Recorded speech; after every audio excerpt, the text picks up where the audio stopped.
Baik, bismillahirrahmanirrahim. Assalamualaikum warahmatullahi wabarakatuh. Perkenalkan, nama saya Muhammad Ardiansyah Firdaus. Di sini saya akan mencoba untuk memahami algoritma CapsNet atau CapsNet Routing by Agreement.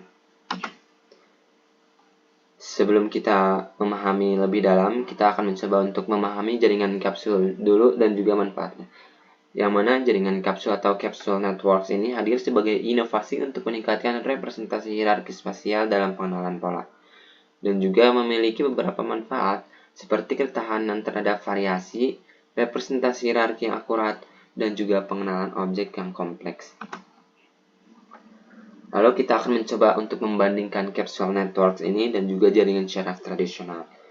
Yang mana jaringan syaraf tradisional seringkali kehilangan detail penting ketika sebuah objek mengalami perubahan sudut pandang. Namun sebaliknya pada capsule networks ini, jaringan kapsul mampu meningkatkan akurasi representasi dengan cara mempertahankan hierarki spasial tersebut. Lalu masalah protean mengarahkan aliran informasi. Salah satu inovasi terpenting dalam CapsNet ini adalah mekanisme routing berdasarkan kesepakatan atau yang lebih dikenal yaitu routing by agreement, yang berfungsi sebagai pengatur lalu lintas informasi di dalam jaringan. Mekanisme ini membahas tentang bagaimana kapsul tingkat rendah memutuskan untuk berkomunikasi dengan kapsul tingkat tinggi secara dinamis. Lalu routing by agreement overview. Memahami proses iteratif dalam protoan melalui kesepakatan. Algoritma secara iteratif menyempurnakan koefisien coupling untuk meningkatkan komunikasi antar kapsul dan juga memperbaiki akurasi keluaran yang atau bisa dibilang akurasi dari output.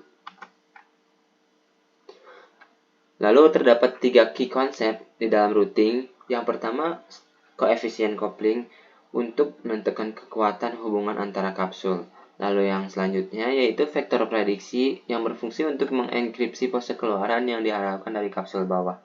Lalu yang terakhir dari key concept in routing yaitu langkah-langkah kesepakatan, yaitu untuk mengevaluasi kesamaan antara output yang diprediksi dan juga output yang sebenarnya.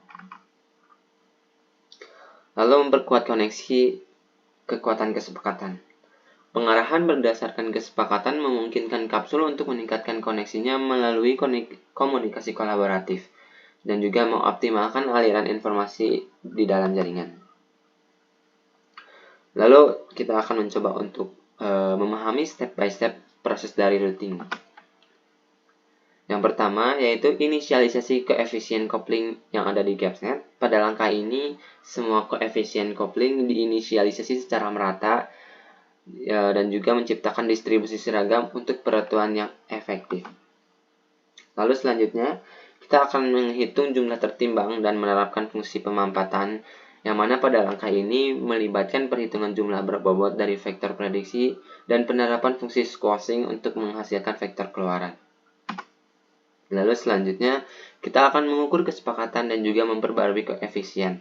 Pada langkah ini, kita akan menghitung produk skalar, atau maksud saya CapsNet akan menghitung produk skalar dari vektor prediksi dan keluaran dan juga memperbarui koefisien coupling untuk meningkatkan koneksi. Lalu yang tahap terakhir yaitu iterasi dan hasil akhir dari bobot protean, yang mana proses iteratif menyempurnakan bobot protean lalu meningkatkan komunikasi kapsul dan memperbaiki akurasi output akhir untuk pengenalan yang lebih baik. Lalu manfaat dan kesimpulan. Manfaat dunia nyata dari protean CapsNet ini, routing berdasarkan kesepakatan memungkinkan pengenalan objek yang lebih baik dan dengan meningkatkan penanganan variasi pose dan tumpang tindih yang ada di dalam data. Lalu ringkasan tentang komunikasi dinamis dalam jaringan kapsul, yaitu memahami perutan berdasarkan kesepakatan meningkatkan komunikasi kapsul dan meningkatkan kinerja jaringan syaraf dalam berbagai aplikasi. Baik, setelah kita mencoba untuk memahami materi dari routing by agreement, di sini saya akan mencobanya langsung ke dalam kodenya. Yang mana sebelum kita melakukan lebih lanjut ke dalam kodenya, kita membutuhkan 2 library. Yang pertama yaitu library TensorFlow yang dideklarasikan sebagai TF, yang mana yang digunakan untuk komputasi tensor dan juga operasi deep learning. Lalu yang kedua, kita harus mengimport NumPy sebagai NP yang dipakai untuk perhitungan numerik tambahan seperti menghitung panjang vektor. Lalu kita akan mencoba untuk masuk ke fungsi squash ini. Fungsi squash ini memiliki dua parameter, yaitu vektor dan juga axis yang dikasih nilai default yaitu -1. Lalu terdapat fungsi squared norm yang mana di dalamnya terdapat sebuah perhitungan atau reduction yang berfungsi untuk menghitung panjang kuadrat vektor, yang mana ini berasal dari TensorFlow yang memiliki parameter fungsi square yang ada di library TensorFlow, lalu juga parameter axis dan juga parameter keepdims yang diberi nilai default true. Lalu selanjutnya terdapat variabel scale yang di dalamnya terdapat sebuah perhitungan, yaitu perhitungan antara squared norm dibagi 1 ditambah squared norm. Lalu mengembalikan scale dikali vektor dibagi fungsi sqrt, yaitu untuk berfungsi perhitungan akar kuadrat dari TensorFlow yang memiliki parameter squared norm ditambah 1 min7. Lalu kita akan mencoba untuk masuk ke fungsi routing by agreement, yang mana tujuannya untuk mengimplementasikan algoritma routing by agreement pada CapsNet ini. Lalu dimulai dari sebelumnya saya akan menyebutkan parameter yang dibutuhkan dari routing by agreement ini terdapat dua, yaitu uhead, yang mana maknanya adalah uhead ini adalah predictor vektor dan juga non-routing iteration yang diberi nilai defaultnya 3.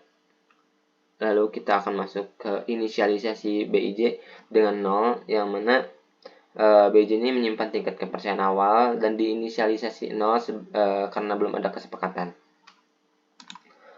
Lalu kita akan masuk ke routingnya, yang mana routing ini dimulai dari for i dalam jarak non-routing iterasi yang berasal dari parameter tadi, yang mana ini untuk routing dilakukan berulang atau iteratif agar kapsul menemukan kesepakatan yang terbaiknya.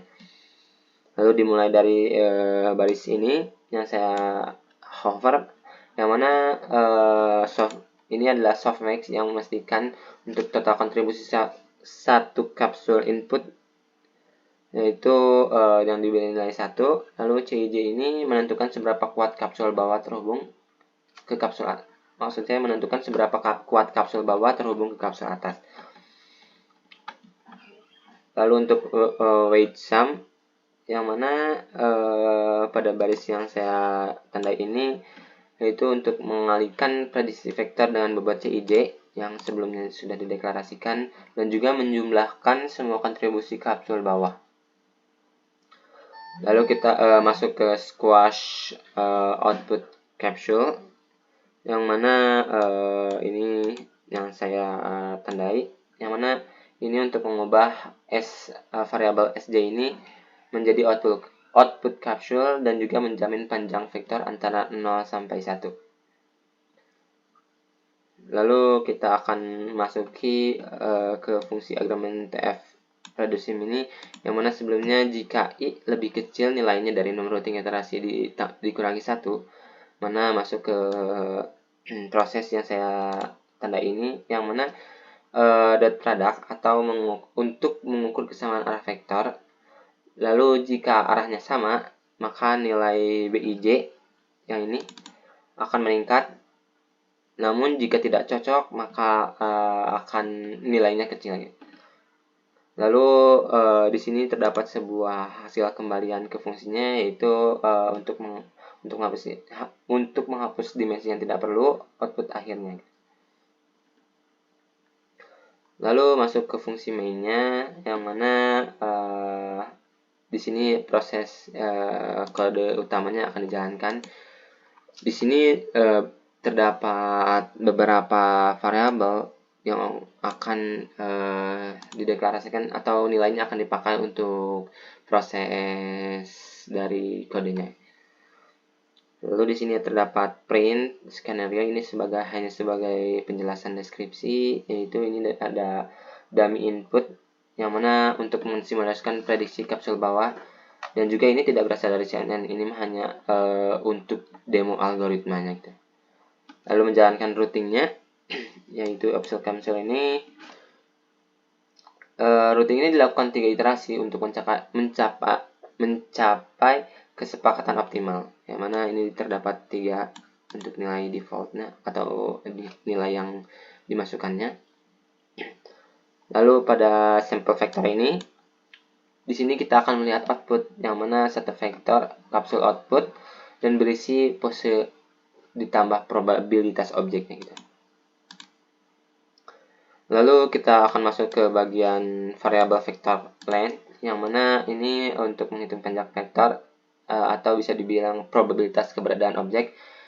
Dan juga ini dijamin 0 sampai 1 karena menggunakan karena sebelumnya kita sudah mendeklarasikan squash function.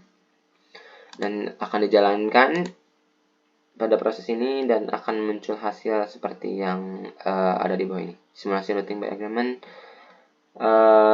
Skenario-nya inputnya kapsulnya 5, output kapsul 3, dimensi vektor 3. Lalu bentukan inputnya yaitu head, yaitu 2, 5, 3, 4. Dan data ini mensimulasikan prediksi pose dari kapsul bawah. Dan hasil setelah routing dari shape output dari VJ ini 2, 3, 4.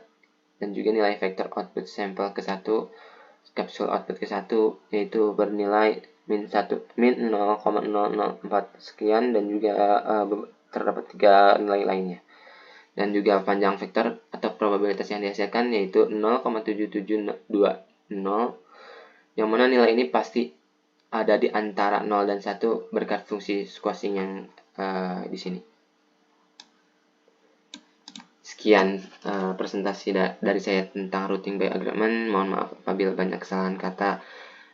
Saya cukupkan sekian. Wassalamualaikum warahmatullahi wabarakatuh.